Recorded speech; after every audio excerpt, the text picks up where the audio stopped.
मैं सबसे पहले सबर इंस्टीट्यूट, जो बंगाल का एक मशहूर थिंक टैंक है, उनके तमाम जिम्मेदारों का मैं दिल की गहराइयों से उनका खैर मुक़द्दम करता हूँ, वेलकम करता हूँ कि उन्होंने अपना कीमती वक्त निकाल कर आज यहाँ पर आए हैं। और जैसा कि आप जानते हैं कि बंगाल में करीब आज भी 27 लाख लोग जो जेन्युइन वोटर्स हैं, उनका नाम वोटर लिस्ट में नहीं है और वो ट्राइब्यूनल के फॉर्मेशन और क़याम के लिए ठहरे हैं ताकि उस ट्राइब्यूनल में जाकर उनके नामों का दोबारा SIR के फाइनल लिस्ट में उनका नाम आ सके। तो एक मुख्तसर सा तारुफ सबर इंस्टीट्यूट का ये है कि हम लोग यहाँ पर बैठकर ये देख रहे थे, और मैं जब बंगाल में इलेक्शन लड़ने के लिए गया भी तो वहाँ पर भी मैंने सबर इंस्टीट्यूट के ज़िम्मेदारों की मेहनत, उनका एक कमिटमेंट के बारे में सुना और जाना। बल्कि एक क्रेडिट इनको जाता है कि इन्होंने पूरे मुल्क में इस बात को बताया कि कैसे बंगाल में किस तरीक़े से वोटर लिस्ट से नामों का उनको हटाया जा रहा है या फिर उस पर सही काम नहीं हो रहा है। तो दुनिया के सामने आप लोगों की मेहनत थी कि सबको मालूम हुआ कि कैसे किस तरीके से वहाँ पर मुश्किलात का सामना वोटर्स को करना पड़ा। तो हम लोग आपके ज़िम्मेदारों से रब्ता किए, कांटेक्ट किए और हम उनसे गुजारिश किए कि आप भी यहाँ पर आइए और आपका जो एक्सपीरियंस रहा वो हमसे शेयर करिए, ताकि हमारी कोशिश ये है कि जब SIR की फाइनल लिस्ट तेलंगाना में अक्टूबर में आएंगी, उसमें कोई भी जेन्युइन वोटर का नाम मिस ना हो। और जैसा कि आप जानते हैं कि 24 जुलाई को SIR का जो door to door maps form देना है और वापस लेना है वो ख़त्म हो जाएगा, और फिर 1 जुलाई को ड्राफ्ट लिस्ट आएंगे। ड्राफ्ट लिस्ट के बाद जिन नोटिसेस आएंगे और इलेक्टर्स को एनोमलीज के बारे में, उस वक्त आप तमाम वकलाओं का एक बहुत बड़ा रोल रहने वाला है। और हम ये सबर इंस्टीट्यूट के ज़िम्मेदारों को यहाँ पर इसलिए बुलाए हैं कि वो आपको बताएंगे कि किस तरीक़े से ड्राफ्ट लिस्ट में जब नोटिसेस इलेक्टर्स को आएंगे, वोटर्स को आएंगे, हम कैसे उसको उनकी नोटिस का जवाब देना, क्योंकि नोटिस जाएगी ERO के पास, वोटर को जाके ERO को बताना पड़ेगा। तो इसमें आप ये तजुर्बा और आप लोग वहाँ पर बहुत मेहनत किए और एक रेप्यूटेटेड थिंक टैंक है, और इसीलिए आप तमाम लॉयर्स को, वकला को भी तकलीफ़ दी गई है। मैं आपका बेहद शुक्रगुजार हूँ कि आप अपना आज कोर्ट भी है, आप छोड़कर यहाँ पर आए। मेरी आप तमाम से गुजारिश है कि आप लोगों के लॉयर्स का एक बहुत बड़ा रोल इसमें रहने वाला है, और आप लोगों की एक्टिव पार्टिसिपेशन की वजह से हो सकता है इंशाअल्लाह के लाखों नहीं तो कम से कम हज़ारों जेन्युइन वोटर का नाम वोटर लिस्ट में आ जाए। तो आपका बहुत बहुत शुक्रिया, आप यहाँ पर आए। और आप जानते हैं कि बंगाल में जिन लोगों का नाम वोटर लिस्ट में नहीं आया, उनको पब्लिक डिस्ट्रीब्यूशन सिस्टम से यानी रेशन उनको नहीं मिल रहा, निकाल दिया गया उसको। और एक मशहूर जर्नलिस्ट है वहाँ के, बहुत मशहूर बड़ा अखबार है टेलीग्राफ, उसके एडिटर थे, बहुत मशहूर आदमी है, उनका पासपोर्ट भी रिन्यू नहीं हुआ, फिर अब रिन्यू हो गया वो। तो ये चीज़ें हैं, इसीलिए हम अभी से आप लोगों को जहमत दिए, हमारे सबर इंस्टीट्यूट के तमाम हमारे ज़िम्मेदारों को हम यहाँ पर तकलीफ़ देना पड़ा, ताकि जो गलतियाँ वहाँ पर हुई हमसे नहीं होना यहाँ पर। तो इसीलिए आप लोग का एक बहुत बड़ा रोल है, वकीलों का, लॉयर्स का। अब तो खैर फॉर्म दिए जा रहे हैं MIM पार्टी की तरफ से, आप देखें कि एक ऐप भी हम लोग बनाए, हर जगह हेल्प डेस्क सेंटर है, मगर अब बहुत बड़ा रोल ड्राफ्ट लिस्ट आने के बाद शुरू होगा। ड्राफ्ट लिस्ट के बाद नोटिसेस जाएंगे एनोमलीज की। अब किसी का जो भी एनोमलीज है, अब मिसाल के तौर पे 2002 में नाम नहीं है, मगर अभी फाइनल लिस्ट में उनको इन्यूमरेशन फॉर्म आ गया, तो उनको डॉक्यूमेंट्स लगा कर देना है। तो उस वक्त आप लोग जाकर उन वोटर्स के साथ ERO के पास आपको रहना पड़ेगा। तो मेरी आपसे गुजारिश है कि थोड़ा आपको वक्त देना पड़ेगा आप लोगों को, और इससे बहुत से गरीबों का फ़ायदा होगा। याद रखिए, अफसोस की बात यह है कि हमारे मुल्क में जो गरीब है, चाहे वो किसी मज़हब का हो, वो अनडॉक्यूमेंटेड है। ये बहुत बड़ी परेशानी है। और खैर ये मैं इसलिए भी कह रहा हूँ कि आप देखिए कि मैं एक नोट मेरे पास है जिसमें हमारे मुल्क का एक बहुत बड़ा एक थिंक टैंक है, लोकनीति CDS। उन्होंने एक सर्वे किया था, बहुत ही दिल्ली का मशहूर थिंक टैंक है। 5 रियासत का और दिल्ली का उन्होंने सर्वे किया। उसमें उनको मालूम हुआ कि 52%, माने मुल्क के 5 स्टेट्स और दिल्ली को मिलाकर 52% लोगों के पास बर्थ सर्टिफिकेट नहीं है, 41% के पास डोमिसाइल सर्टिफिकेट नहीं है और 42% के पास कास्ट सर्टिफिकेट नहीं है। तो अब आप बताइए कि दिल्ली का एक रेप्यूटेड थिंक टैंक 5 स्टेट्स और दिल्ली का सर्वे करके बोल रहा है कि 52% के पास बर्थ सर्टिफिकेट नहीं है, 42% के पास डोमिसाइल सर्टिफिकेट नहीं है और 42% के पास कास्ट सर्टिफिकेट नहीं है। फिर नेशनल फैमिली हेल्थ सर्वे आप देख लीजिए, जो गवर्नमेंट ऑफ इंडिया का दिया गया है। उन्होंने कहा कि 82% of children in the richest wealth group had there birth registered, माने जो दौलतमंद लोग हैं उसमें से 82.3% के पास, जो दौलतमंद का ग्रुप है, माने जो तबका है, उसमें उनके पास बर्थ सर्टिफिकेट है। और जो गरीब है 40.7% के पास बर्थ सर्टिफिकेट नहीं है। फिर शेड्यूल ट्राइब में 60% के पास नहीं है और शेड्यूल ट्राइब्स का 55% के पास नहीं है और दूसरे जो कास्ट है 71%। तो अब आप बताइए, अब 2004 के बाद जो पैदा हुए उनको तो 3 डॉक्यूमेंट देना है, खुद का, माँ बाप का, तीनों का देने का है। तो इसीलिए ये जो SIR हो रहा है, ये बड़ा डॉक्यूमेंटेशन के लिए एक बहुत बड़ा मसला बनने वाला है। और मैं आखिर में ये बात तेलंगाना हुकूमत से ये डिमांड करता हूँ, अपील नहीं कर रहा हूँ, कि अभी वक्त है यहाँ पे चीफ मिनिस्टर रेवंत रेड्डी की गवर्नमेंट को कि वो तेलंगाना के गरीबों के लिए एक फौरन परमानेंट रेजिडेंट सर्टिफिकेट दो। आप देखिए 12 डॉक्यूमेंट में तेलंगाना में परमानेंट रेजिडेंस नहीं है, NRC नहीं हुआ, फैमिली रजिस्टर नहीं है। मैं आपको बड़ी सीरियसनेस के साथ कह रहा हूं कि एक बहुत बड़ा मसला पूरे तेलंगाना में गरीबों का ये है कि उनके पास डॉक्यूमेंट नहीं है। और कैसा डॉक्यूमेंट लाएंगे वो लोग?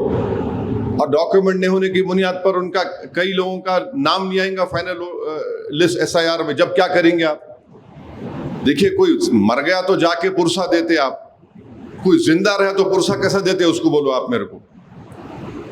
तो जिंदा लोगों का अगर नाम नहीं आएगा कागज की बुनियाद पर, ये तो बहुत बड़ी नाइंसाफी है।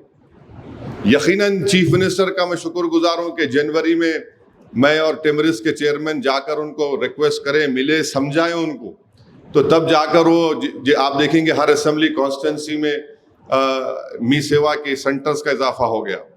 उसके जरिए से लोगों को डॉक्यूमेंट मिल रहा है, मगर उसमें भी सिर्फ 10 साल का 10th क्लास का सर्टिफिकेट मिल रहा, 10 साल पुराना नहीं मिल रहा उसमें।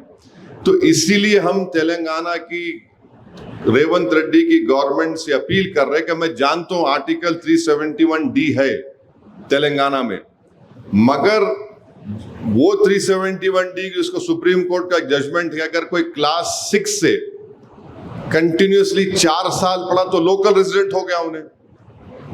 आप लोग जानते होंगे 371D है, आप पूरे लॉयर्स है। जब वो सुप्रीम कोर्ट का जजमेंट ये बोल रहा है 4 साल, आप देते क्यों नहीं भाई परमानेंट रेजिडेंट सर्टिफिकेट? क्या चीज है जो आपको रोक रही है ये? मैं डिप्टी CM को भी मैं और टेमरिस के चेयरमैन जाके मिले, बोले उनको, चीफ मिनिस्टर से मैं मिलने का वक्त पूछ रहा हूँ। जनवरी के बाद एक बार उनसे मुलाकात हुई थी ये हज कैंप में, उसके बाद उन्हें ज्यादा मसरूफ है।